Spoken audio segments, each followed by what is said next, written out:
Então, vamos lá, boa tarde a todos, professor Carlos Alude. Hoje, dia 11 de março de 2021, vamos tratar sobre petição inicial no processo civil. A nossa disciplina é Processo Civil de Conhecimento 1. Na aula passada foi atividade assíncrona sobre os sujeitos do processo, muito mais atinente à própria organização judiciária, e hoje seria realmente essa nota introdutória da petição inicial, onde tudo começa para o processo. Mas antes, a gente vai tentar delimitar algumas coisas e discutir com vocês. Nós vamos mesclar atividades síncronas, ou seja, que são essas, como atividades online, e atividades assíncronas, atividades offline. A gente já está no segundo semestre dessa atividade remota e a experiência tem apontado que fazer toda semana atividades online desta e de todas as outras disciplinas que vocês estão carregados nesse semestre, torna-se isso muito cansativo. Então, até mesmo dá um tempo de vocês refletirem, lerem os textos. A gente vai fazer isso. Não será, obviamente, uma semana síncrona, outra semana assíncrona. Isso vai conforme a necessidade que eu achar, ou que vocês me demandarem, de uma atividade muito mais interativa ou uma atividade offline, né? Então, vai da minha percepção, do pouco de experiência que a gente tem, e também, às vezes, porque cada turma tem as suas particularidades. Então, eu posso achar que um ponto pode ser de atividade offline, e vocês acharem ao contrário, então a gente pode ir alterando, né? Então, todo o material fica lançado lá no Google Classroom, então acessem, tá? A gente já sabe, né? As atividades online, elas não entram para computar a frequência de vocês, nem a avaliação, né? Então, só são as atividades offline em que será computada a frequência de vocês e o sistema de avaliação, tá?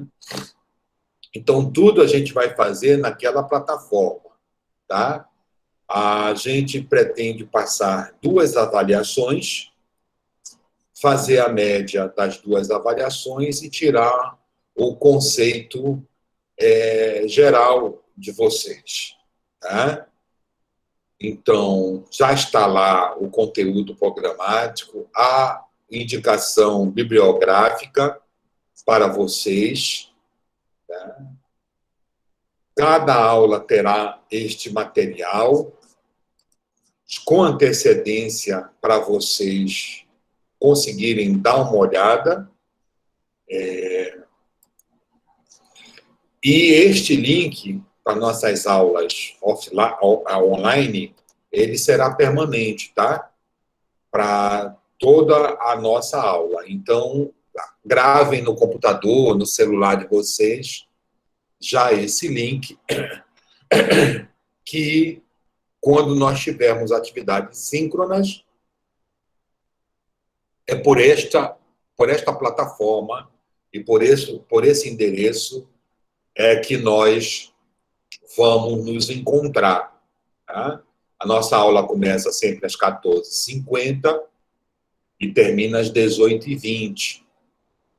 Então, como não houve nenhum questionamento do material da aula passada, sujeitos do processo, a gente vai começar a aula de hoje sobre a questão da petição inicial, né? Alguém tem ideia do que seria uma petição inicial ou a sua importância para o processo? Eu não sei se vocês têm o recurso aqui de levantar a mão para falar, né? Vocês baixaram esse recurso de levantar a mão? Acho que não, né? Se alguém quiser se manifestar. Olha, a Carla Platilha levantou a mão. Eu ia lhe dizer isso, que tem sim, professor. Tá? Será que todos têm? Eu acho que é quem baixou uma extensão, né? Aqui do Google Meet, eu acho. Acho que não está em todos. Na verdade, acho que está em todos sim, professor. Ah, ótimo. Então, quando vocês quiserem se manifestar, eu até prefiro que seja assim online, aliás, de voz de vocês, aqueles que podem, né? Que tem microfone, porque fica melhor do que eu ficar abrindo a tela do chat para ficar lendo. Às vezes a gente está fazendo apresentação ou fazendo alguma leitura aqui de material, então fica mais fácil. Obviamente, aqueles que têm capacidade técnica, né, que pode ter algum equipamento que não tenha microfone. Então, até mesmo que a gente faz. Então, alguém gostaria de falar o que entende o que seria uma petição inicial?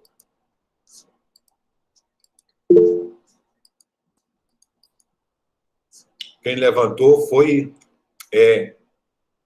Rielton, é isso? Isso, professor. Pode falar, meu caro.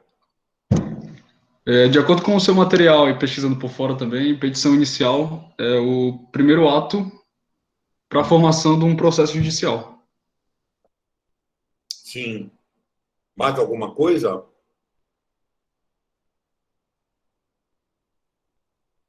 Mais alguém que queira contribuir? Então, gente, vamos lá. Realmente, a petição inicial é esse start, é esse início. A gente já aprende na teoria geral que quando há uma pretensão e uma resistência, a forma ordinária, costumeira de resolução dos conflitos é através da jurisdição, através do processo. É a forma civilizatória, humanizada de resolução dos conflitos, uma vez que cabe apenas ao Estado a capacidade de privar alguém do seu patrimônio ou da sua liberdade, né? E cabe ao Estado impor a norma e verificar que, se essa norma for violada, há uma sanção. Então, isso ocorre através da ação. E a ação, ela é a impulsionadora da jurisdição. Jurisdição nada mais é do que o ius dicere, dizer o direito. Então, cabe ao Estado juiz dizer o direito naquele caso em concreto, aplicando o ordenamento jurídico e, havendo violação, aplicar a devida sanção ao violador daquele ordenamento. Só que a jurisdição, ela vigora o princípio da inércia. Ou seja, o Estado juiz não é dada a capacidade de ingressar com ações. O judiciário, ele precisa ser provocado. Este princípio da inércia, ele está ligado de forma indissociável a um outro princípio da jurisdição, que é o princípio da imparcialidade. Ora, imagine que determinado juiz verifica um fato e ele já ingressa com o processo, ou seja, ele já chama as partes para responderem a um processo. Isto violaria o princípio da imparcialidade, porque se eu verifico um fato e deste fato eu já concluo que há uma violação, tanto que eu chamo para o judiciário para reparar, quebra o princípio do contraditório, da investigação, da produção das provas. Então, não pode o Estado juiz verificar qualquer fato e ele próprio ingressar com a ação.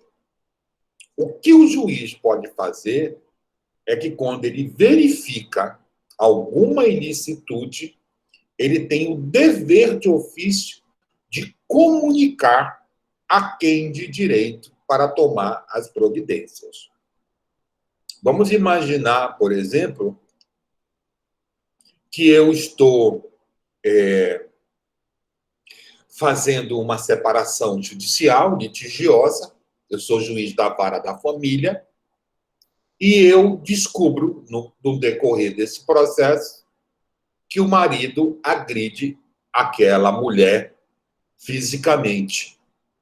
Então, eu tenho, salvo engano, é o artigo 40 do Código de Processo Penal, aquele juiz da vara de família tem o dever, a obrigação de comunicar. Então, vai comunicar ao Ministério Público para que tome as medidas cabíveis contra aquele agressor que esse fato surgiu, porque aquele juiz não teria competência. E mesmo se tivesse competência, ele não poderia abrir um processo contra esse cidadão para ele responder por agressões infringindo a lei Maria da Penha.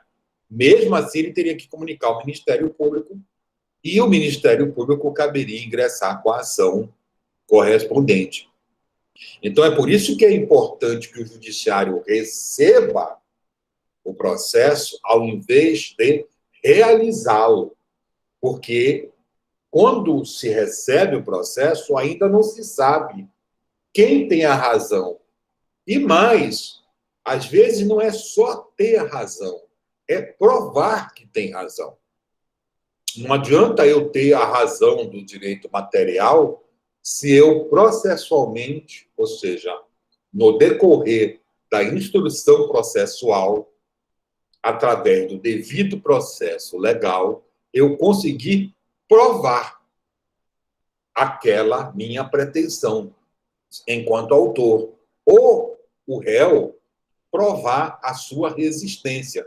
Por que ele não fez o que o autor pediu? Porque ele resistiu amparado no direito. Então, às vezes, não adianta você ter razão. Você tem que provar nos autos aquela sua pretensão. Então, este impulso processual de acionar a jurisdição através da ação, ele se exterioriza através da petição inicial.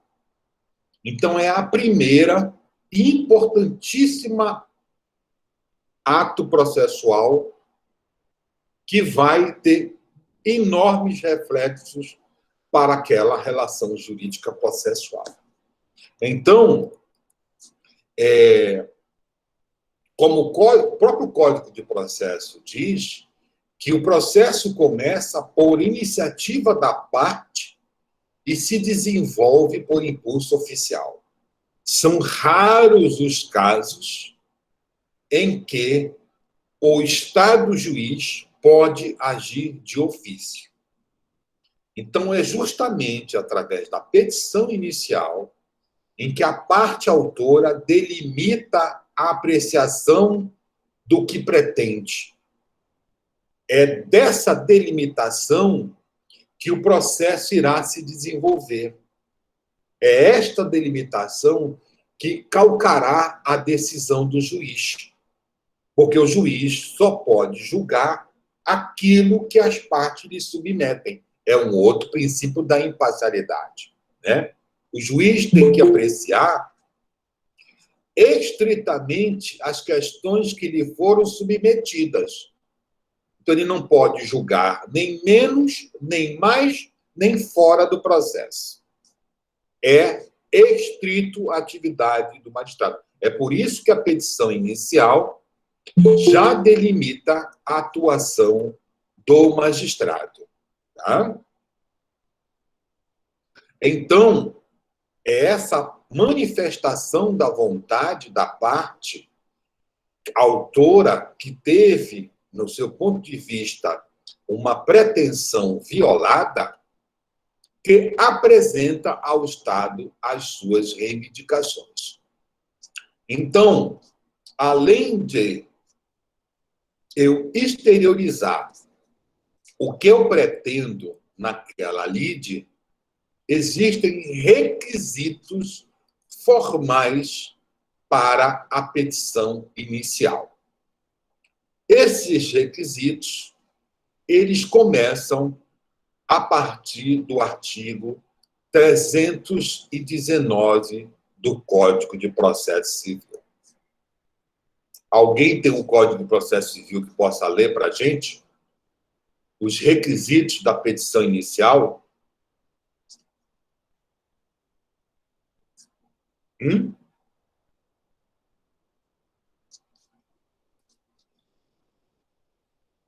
Alguém pode colaborar e ler o artigo 319, que fala dos requisitos da petição inicial no Código de Processo Civil? Posso ler, professor? Por favor. Artigo 319. A petição inicial indicará o juízo a que é dirigida, os nomes, os prenomes, o estado civil, a existência de união estável, a profissão, o número de inscrição no cadastro de pessoas físicas ou no cadastro nacional da pessoa jurídica, o endereço eletrônico, o domicílio e a residência do autor e do réu, o fato e os fundamentos jurídicos do pedido, o pedido com as suas especificações, o valor da causa, as provas com que o autor pretende demonstrar a verdade dos fatos alegados, a opção do autor pela realização ou não de audiência de conciliação ou de mediação. Perfeito. Eu continuo, professor? Continua, 320. Só um minuto. Tá.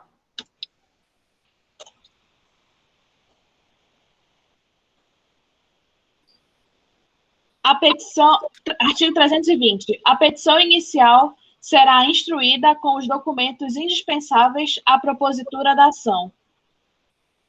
Perfeito. Muito obrigado. É Carla, né?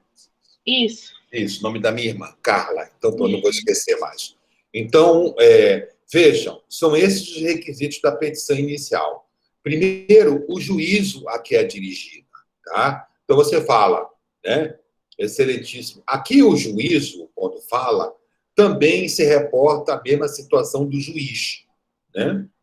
Então, se for uma petição por uma vara, excelentíssimo senhor doutor juiz de direito da vara civil da comarca de Belém, a quem esta for distribuída, né? Vara de família, alguma vara comercial, ou seja, dentro das suas especificações da organização judiciária. Você tem que se dirigir ao Estado, né? Então, você coloca ao juízo. O inciso 2º do 319 é a chamada qualificação das partes, né? E aqui houve uma alteração importante no novo Código de Processo Civil, que fala da questão da inclusão do CPF ou do CNPJ e o endereço eletrônico. Tá? Por que isso é importante? Hoje, os sistemas estão informatizados. Então, para você saber se a pessoa já teve um processo, se tem litispendência, prevenção, perempção, são institutos que a gente vai ver um pouco mais adiante, se há coisa julgada, se existe outro processo tramitando. Não adianta pelo nome, por causa dos homônimos, né? Então, Manuel José Silva, podem existir centenas de Manuel José Silva. Então, através do CPF ou do CNPJ, é que você, ao inserir isso, você verifica se a pessoa já teve uma ação própria. Hoje, os bancos de dados, penhora, de inscrição em cadastro de inadimplente, ou seja, Senjude, penhora online, tudo é feito através do CPF e do CNPJ. E o endereço eletrônico é que a lei de informática prevê que eu posso, assim que for regulamentado por cada tribunal, mandar comunicações através do e-mail da pessoa. Então, por isso que também é importante o endereço eletrônico. O domicílio e a residência do autor e do réu. E aqui, alguém podia me dizer qual é a diferença de domicílio e residência? Hum?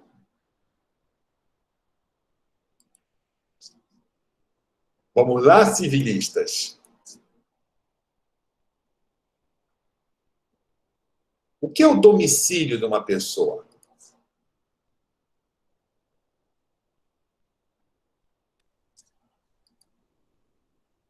Hã? Larissa Maciel, diga para a gente, o que é domicílio, o que é residência? Professor. Tá.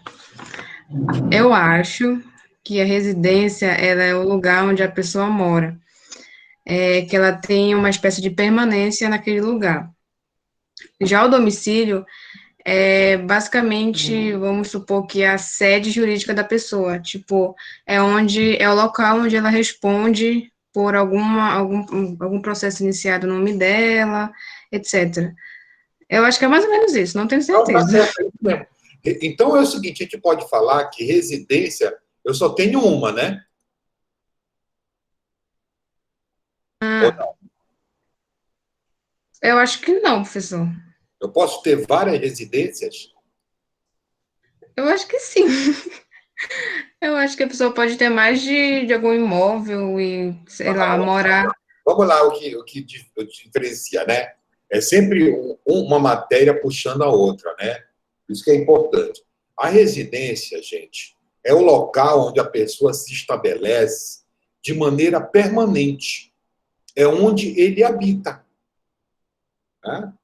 Já o domicílio é onde a pessoa responde por suas obrigações. Ou pode ser também o local onde tem a sede principal da sua residência ou dos seus negócios.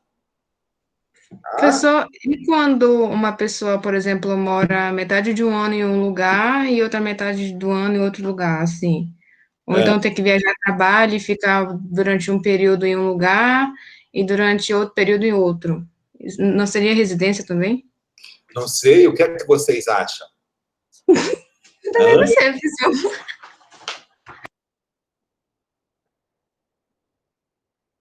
Vejam lá como é confuso, né? Veja o artigo 70. O domicílio da pessoa natural, ou seja, da pessoa física, é um lugar onde ela estabelece a sua residência com ânimo definitivo. Vejam lá, né? O domicílio da pessoa é o local onde ela estabelece sua residência com ânimo definitivo. Se, porém, essa pessoa tiver diversas residências, ela, onde alternativamente viva, poderá considerar domicílio qualquer uma delas. Então, é esse exemplo que falou. Vamos imaginar que você trabalha, por exemplo, em Castanhal, segunda a sexta, lá alugou um imóvel. Né?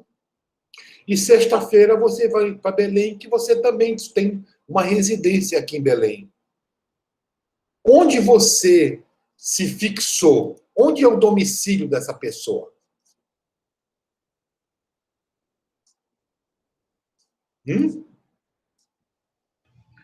De acordo com o que o senhor falou, seriam os dois? Poderia aplicar tanto um quanto o outro? Será que hã? Qualquer um, né? Qualquer um, né? É. Onde a pessoa tiver várias residências, alternativamente considera-se seu domicílio. O que eu aprendi, que eu acho que é mais fácil de dizer, é o seguinte: a residência é onde eu habito. O domicílio é onde eu tenho que cumprir minhas obrigações. Né? Então, eu posso ter domicílio em vários locais e várias residências. Então, o domicílio ele é fixado onde a pessoa natural ou jurídica cumpre as suas obrigações. Então, esse é o domicílio. Tanto que eu posso ter um domicílio fiscal diferente do meu domicílio natural. Correto? Deu para entender ou não? Conseguiram entender? Domicílio é o lugar onde a pessoa é encontrada para efeitos jurídicos. Residência é o seu local físico onde reside. Então, eu posso ter várias residências e vários domicílios, dependendo das obrigações que eu tenha. Então, meu domicílio, ele pode ser da minha vontade, que é o domicílio e residência, o ânimo definitivo, né? Deixa eu ver se eu consigo me lembrar. O ânimo definitivo onde eu moro. O domicílio pode ser o foro de eleição de um contrato, tá? E nós temos, deixa eu até puxar aqui o Código Civil. Tá, e o domicílio necessário, legal, é o domicílio do incapaz, do servidor público, do militar, do marítimo, do preso. Do preso é onde cumpre a sentença, do marítimo onde o navio estiver matriculado, do militar o domicílio é onde ele servir, do servidor público é onde ele exerce suas funções, do incapaz o domicílio é o do representante do incapaz ou seu assistente, e assim sucessivamente. Tá? Já o domicílio da pessoa jurídica, a União e o Distrito Federal, os estados, territórios e suas capitais, do município onde funciona a administração municipal, das demais pessoas jurídicas onde funcionam as suas diretorias e administração, ou um domicílio onde o estatuto daquela pessoa jurídica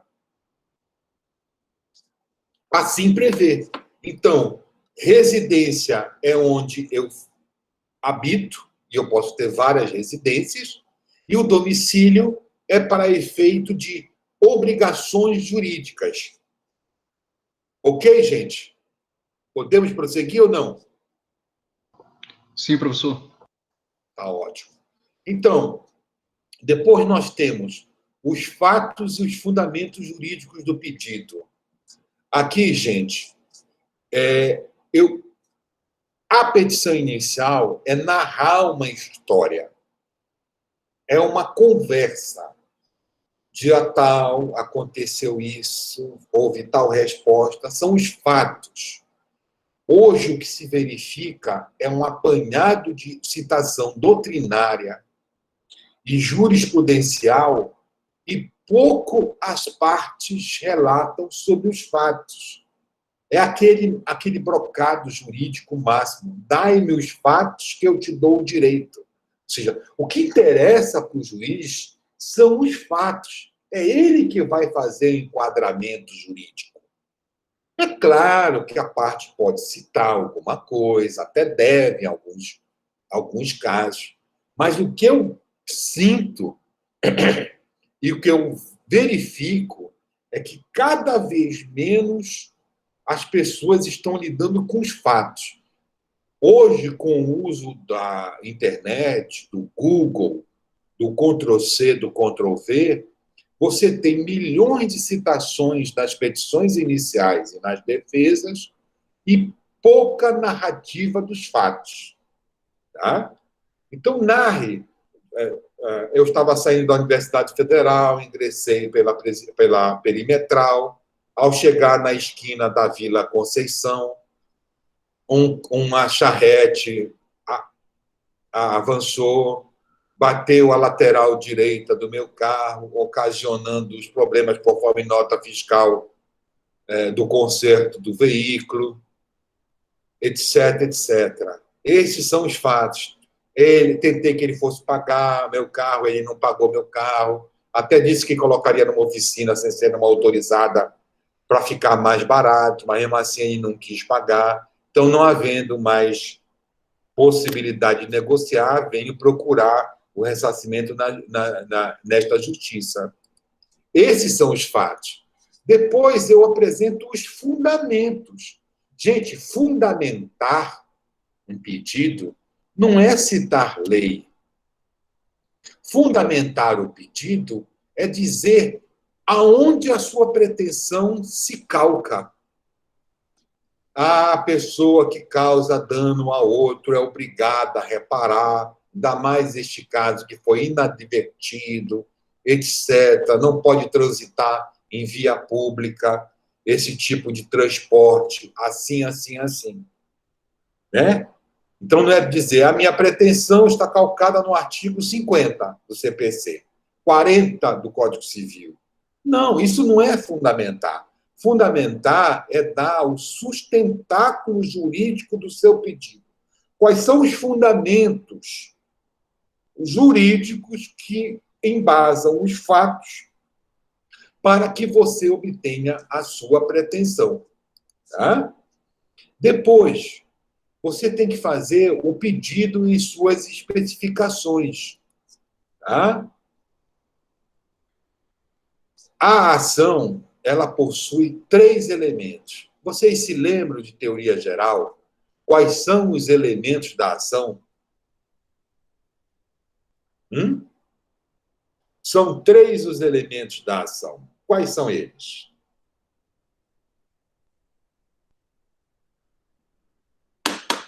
Hein, meu povo? Antônio Filho, que está com uma foto, com uma máscara, eu acho que é no elevador. Quais são os 3 elementos da ação, Antônio?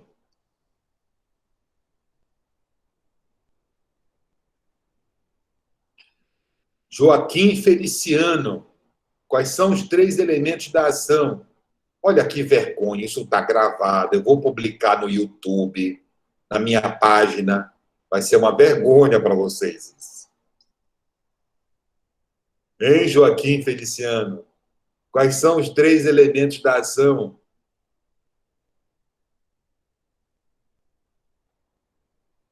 Vocês estão aqui, eu estou passeando, vendo Sessão da Tarde. Felipe Melo. Quais são os 3 elementos da ação? Alguém levantou a mão aí. Tanara, é isso? Larissa também levantou a mão.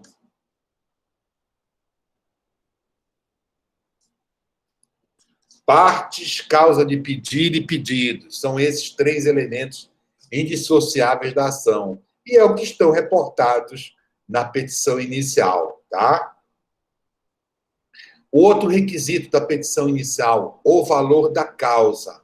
Então, mesmo aqueles processos em que você não tem uma quantificação econômica, você deve atribuir o valor da causa. Né? Para fins, é como se fala sempre, dá-se para fins fiscais ou de mera atribuição à causa o valor de tanto. Nos demais, vocês vão ver no próprio CPC as regras para a fixação do valor da causa. O valor da causa é importante, gente, para pagamento das custas iniciais, se a pessoa não for beneficiária da justiça gratuita. Em caso de condenação, se não tiver condenação em pecúnia, fixação de honorários sobre o valor da causa, as custas de encerramento do processo.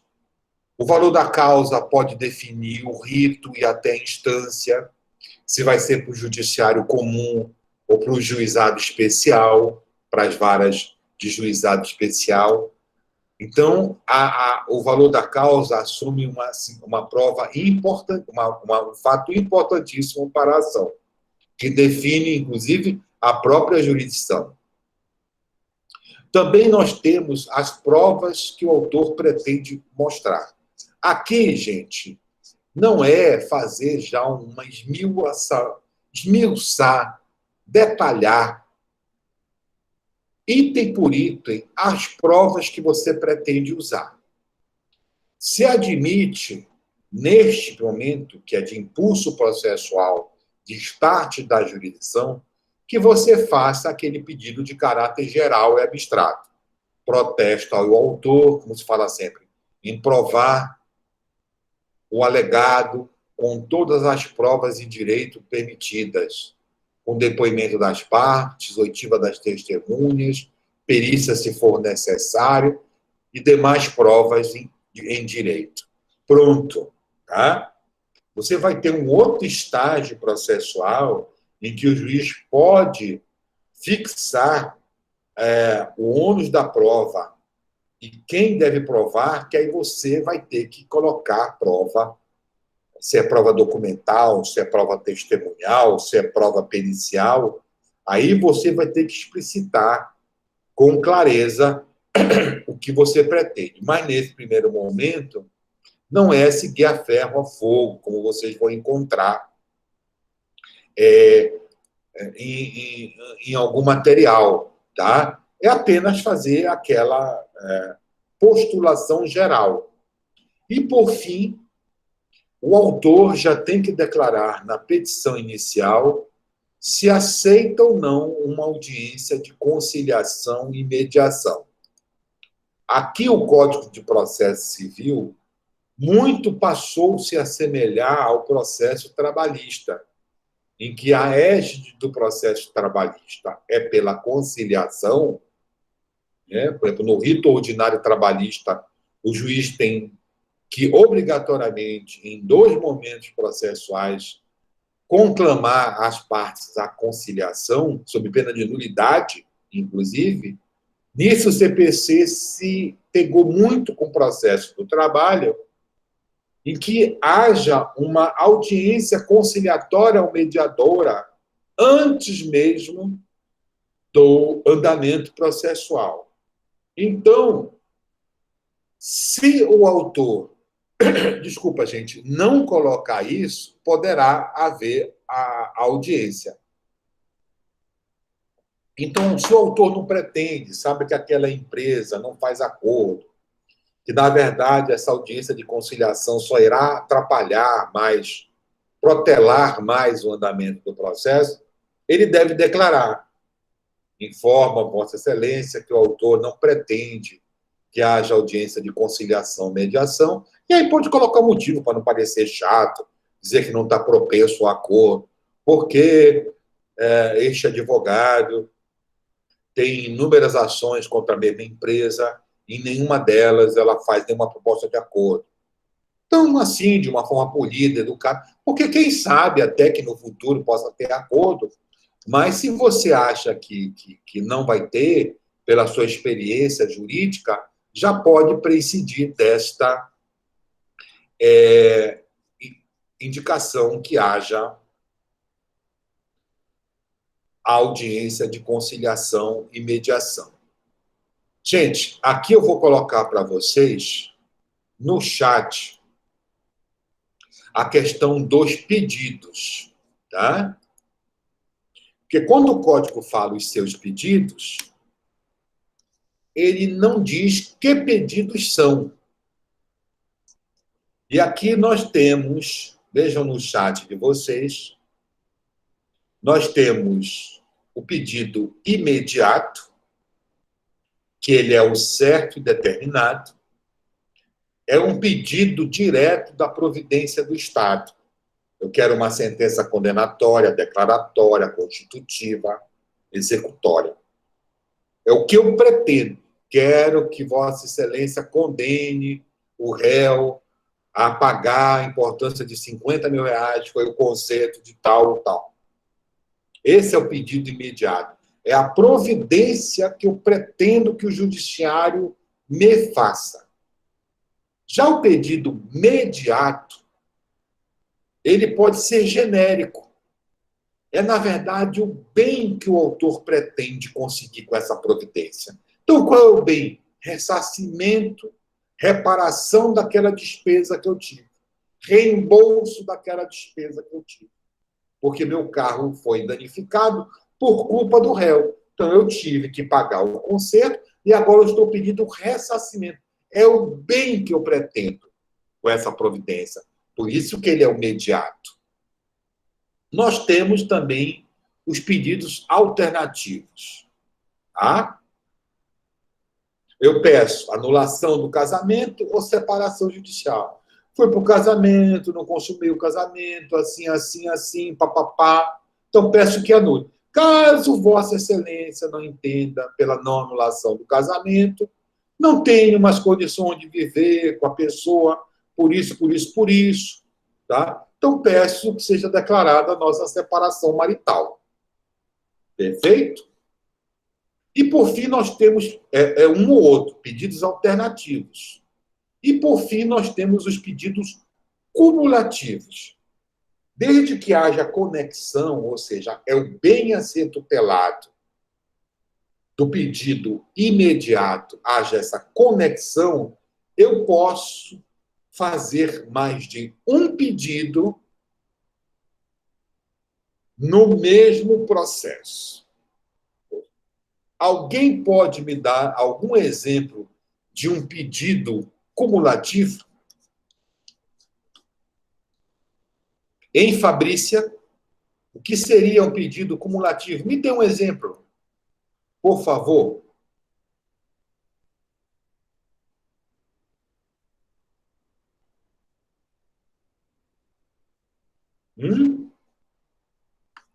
A Fabrícia está no planeta Terra. Alô, Fabrícia?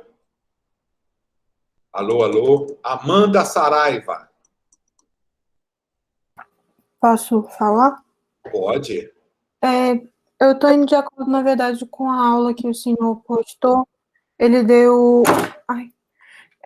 Ele deu um exemplo que era uma pessoa que ela pedia uma obrigação de fazer, mas um dano moral, mas uma indenização, numa só ação, que isso, então, seria um pedidos cumulados.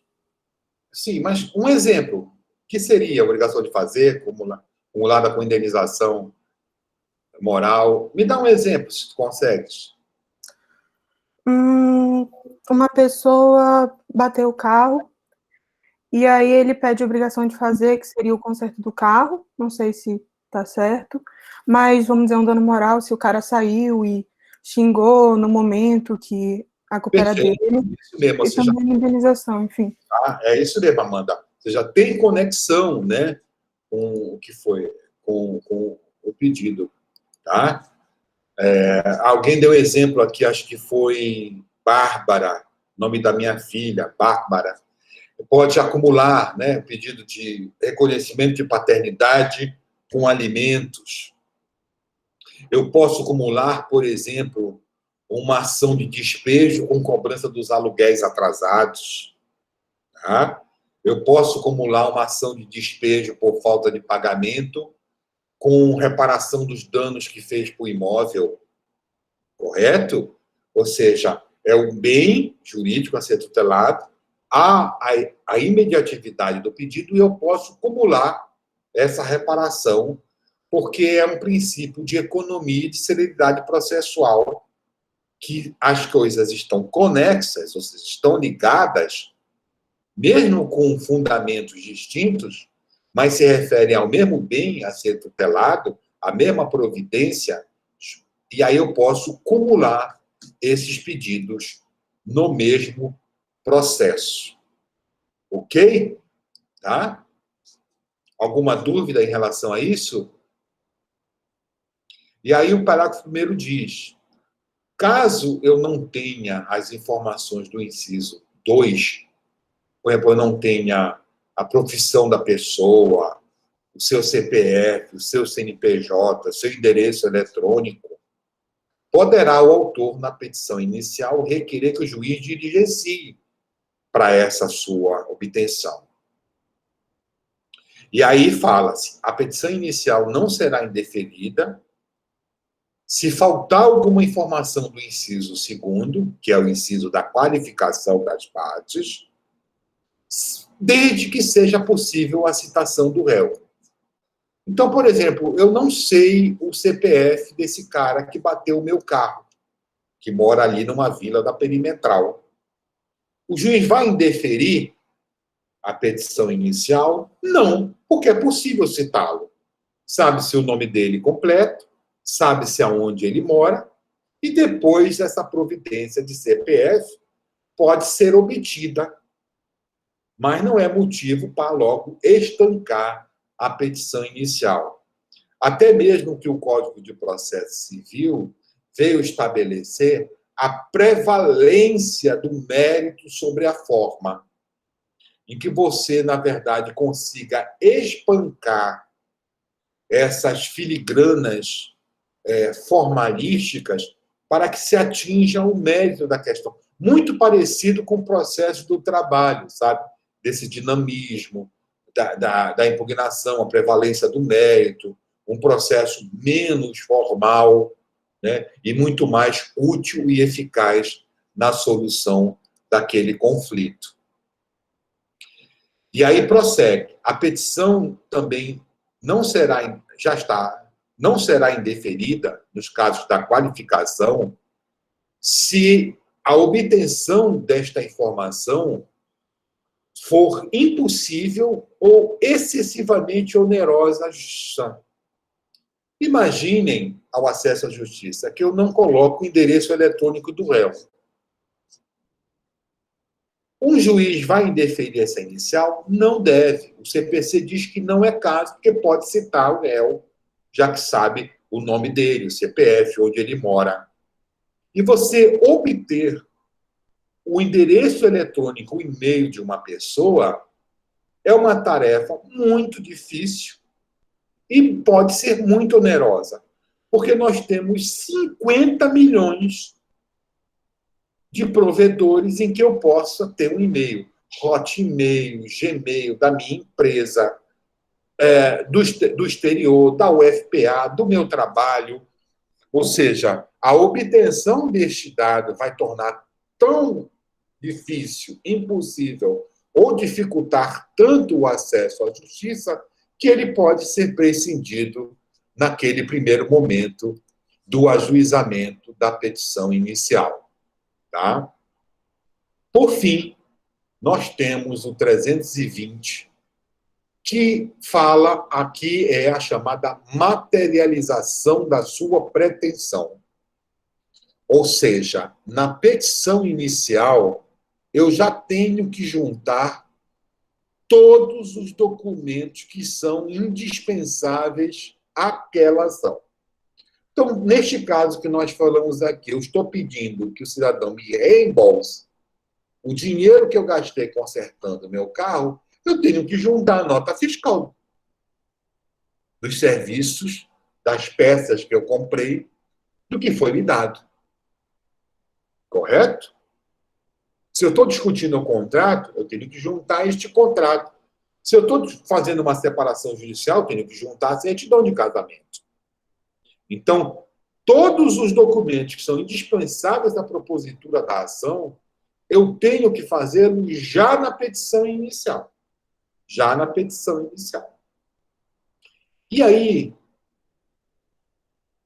nós temos, por fim, o artigo 321, que diz que quando o juiz verificar que a petição inicial não preenche os requisitos dos artigos 319 e 320, ou que apresenta defeitos, irregularidades, capazes de dificultar o julgamento do mérito, ele determinará que o autor, no prazo de 15 dias, emende, ou seja, ajeite ou complete a petição inicial.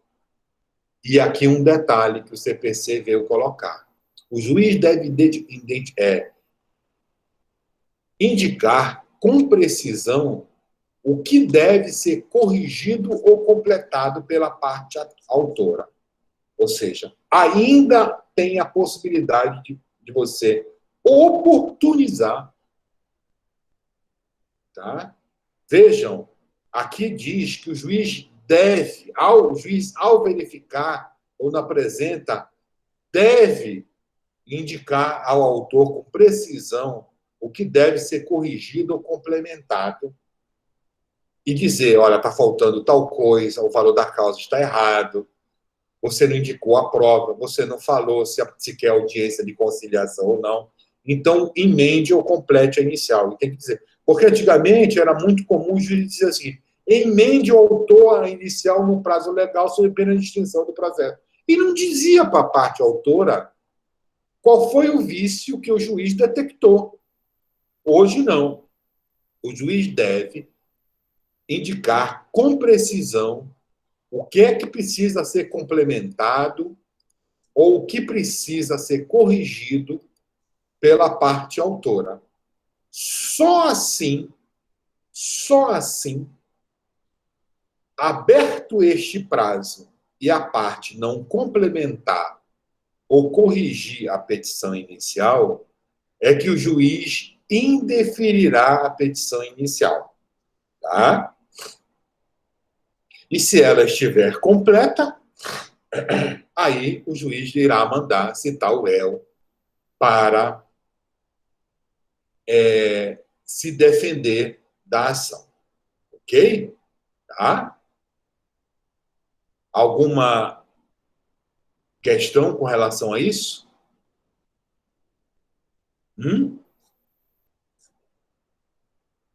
Não? Tudo tranquilo? Tá? Gente, a importância também da petição inicial. A petição inicial previne e fixa a competência do juiz. Tá?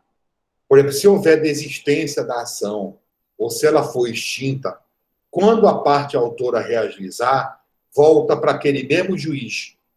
Aí vejam a importância do CPF e do CNPJ.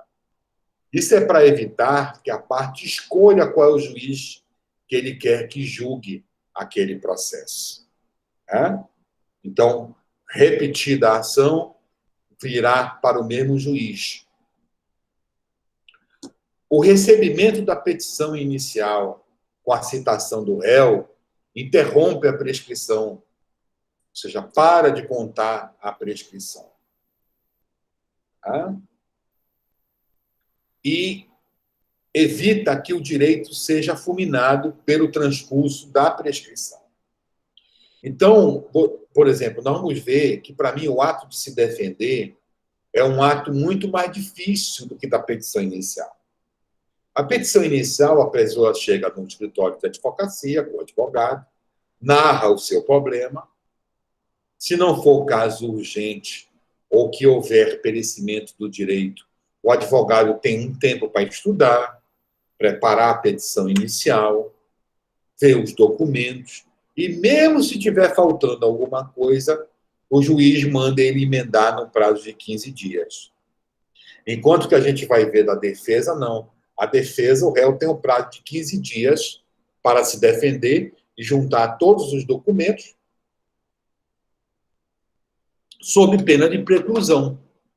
Então, eu acho que o ato de contestar ele é muito mais difícil do que o ato de elaborar a petição inicial. O que também se preconiza na petição inicial é que ela seja concisa, né? Que haja uma narração lógica dos fatos. A gente verifica petições, a pessoa começa a escrever um assunto, mistura com outro, depois volta. Tá? Observar, gente, o português, não um castiçal, mas uma ortografia correta, uma pontuação, né? Uma petição inicial não é uma conversa de bar, cara, é isso aí, tipo assim, né? Também não precisa ser rebuscado, ficar falando palavras em latim, isso está em desuso, né? Tem gente que quer colocar palavras rebuscadas para mostrar que tem erudição, conhecimento, isso para mim é bobagem. Mas, assim, uma narração lógica dos fatos, né? As partes, introdução, os fatos, os fundamentos, o pedido e as suas especificações. Ou seja, uma coisa enxuta, né? Hoje, cada vez mais, o mundo é dinâmico, né? É um mundo de 150 teclas, 150 caracteres. Vocês acham que o juiz vai ler a cabo a rabo tudo que é colocado pelo volume de processo ou assistência? Não. Então, quanto mais concisa, precisa, dinâmica e lógica a petição inicial, ela se torna muito mais fácil. Além de tornar mais fácil a atividade jurisdicional, ela torna muito mais fácil também a defesa, que a defesa pode ir item por item, ou seja, se nós também estamos trabalhando no princípio da colaboração do processo, uma petição inicial é concisa. lógica concatenada, ela só facilita a atividade jurisdicional. Lembram o que eu falei no início? É da petição inicial que o juiz vai decidir a questão. Ou seja, porque o juiz está adstrito, vinculado aos pedidos da petição inicial. Não pode julgar mais, não pode julgar menos e não pode julgar fora do pedido. Então, estando as questões bem delimitadas, concisas, com uma narração lógica, sistemática, fica muito mais tranquilo e fácil de percepção do julgador, de entendimento, facilita a instrução de um processo. O que se tem visto são petições iniciais longas, que não dizem absolutamente, às vezes, nada, né? É como dizia um professor meu, Léo do Creu, o Tico e o Teco não se encontraram, cita, o doutrinador tal, fulano de tal, não sei o que mais, a jurisprudência do Supremo, a jurisprudência do STJ, vai misturando os fatos. É uma confusão, né, tremenda. Gente, a petição inicial é o cartão de visita para o judiciário da parte autora. É o cartão de visita da parte autora. Então, você atente ao português. Eu digo sempre que qualquer profissão que a gente for abraçar no mundo jurídico, magistério, Ministério Público, advocacia, defensoria, magistratura, qualquer que seja, assessoria, a nossa única força e o nosso único poder de convencimento se chama a linguagem. Então, é através da linguagem que nós fazemos o convencimento das nossas teses. Então, se a gente não dominar minimamente a linguagem, mesmo que seja coloquial, precisa ser rebuscada, nós estaremos com grandes dificuldades no mundo jurídico. Então, não sei se foi o Eriton que pediu a mãozinha. Quem pediu pode falar. Isso, professor, Erielton. Erielton.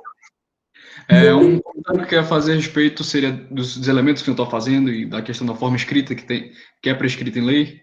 A aula que o senhor colocou do Alex Potiguar, ele dá um exemplo muito interessante que seria uma petição inicial em que o advogado faz inverso, e o curioso é que o juiz também responde verso.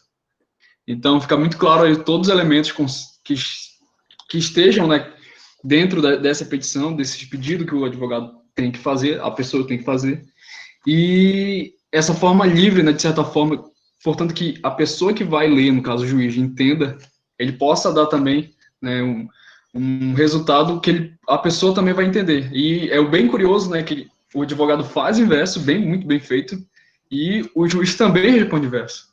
Então, só um comentário sobre essa questão do que o senhor falou, dessa forma escrita e dos elementos que precisam ser muito bem colocados.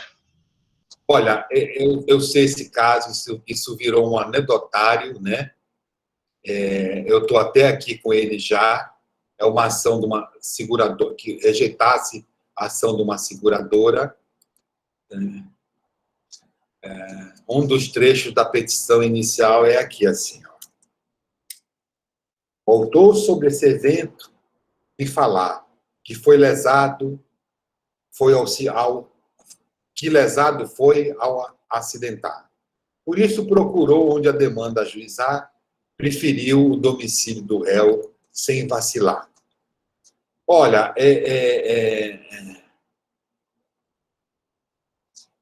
aí ele prossegue aqui, né?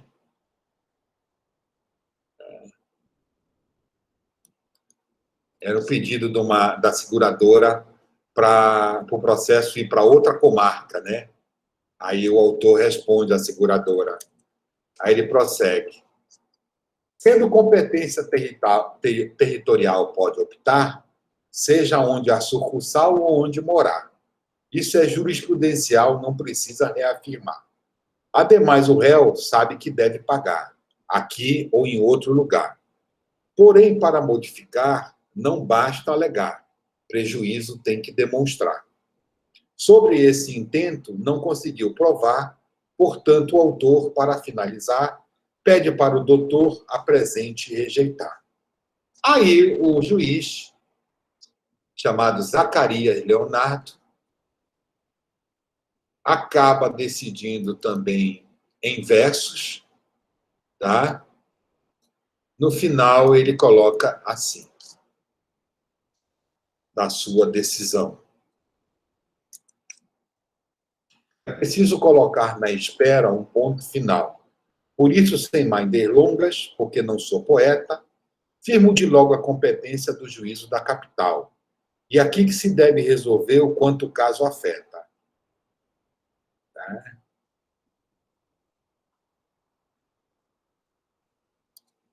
Aliás, acho que eu copiei errado. Aqui.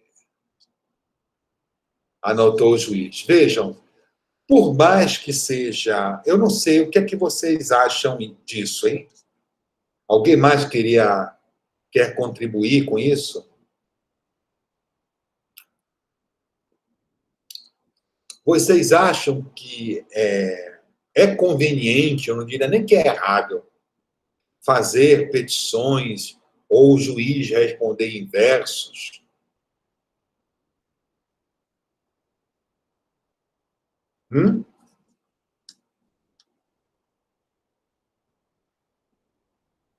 Gabriela Nascimento. Eliel, pode falar, Eliel. Eu confesso que eu achei muito estranho, professor, porque eu pensei que não era possível, né? Mas o que ele estava falando quando ele colocou esse exemplo era exatamente o que o senhor está falando agora, que não precisa rebuscar muito, né? E a petição não precisa estar correta em todos os seus aspectos.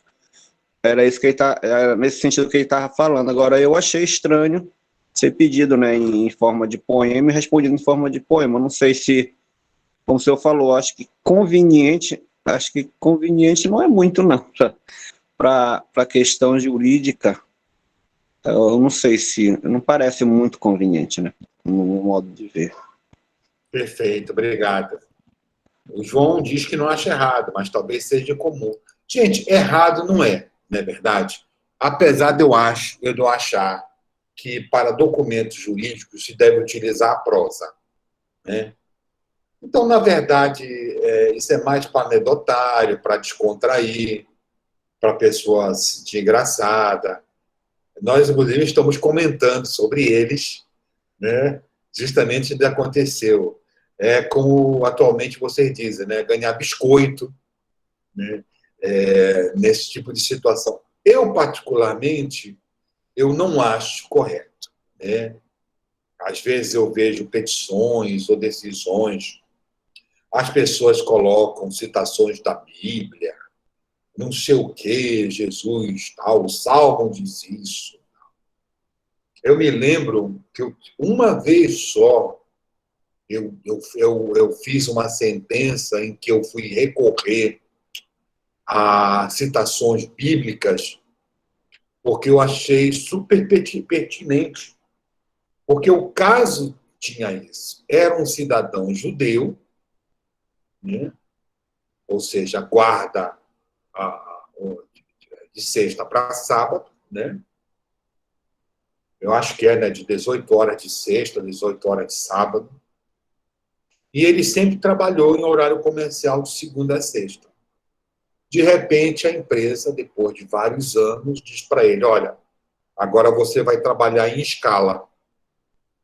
E essa escala coincidia em alguns sábados e domingos.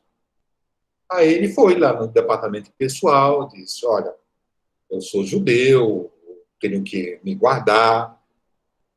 Eu não me lembro o nome que quando a pessoa fica reclusa, tal. Acho que até jejua, alguma coisa assim. E a empresa disse, olha, não tem jeito, aqui a gente trata todo mundo igual. Aí ele entrou com uma ação, né, que a empresa o demitiu, por justa causa, já que ele deixou de trabalhar os sábados, domingos, demitiu ele por justa causa, então ele veio pedindo as verbas dele e uma indenização por dano moral. Aí eu achei atinente falar sobre isso, porque tinha a ver com uma questão religiosa. Então, eu fui falar da Bíblia, né, da questão Deus fez e criou o mundo, né? Deixa eu ver se eu até acho essa sentença. Então, aí eu achei pequeno. Mas nos demais, você entendeu? Eu acho assim desnecessário. Eu acho que a gente pode ser o mais assim objetivo, tá? Eu acabei de achar, gente. Olha, isso foi há muito tempo. Isso foi em 2006. Então, para quem tiver interesse sobre essas questões, tá? Eu estou colocando aqui o link. O Eliel sabe o quê? O nome disso é? O que é que tu sabes, Eliel?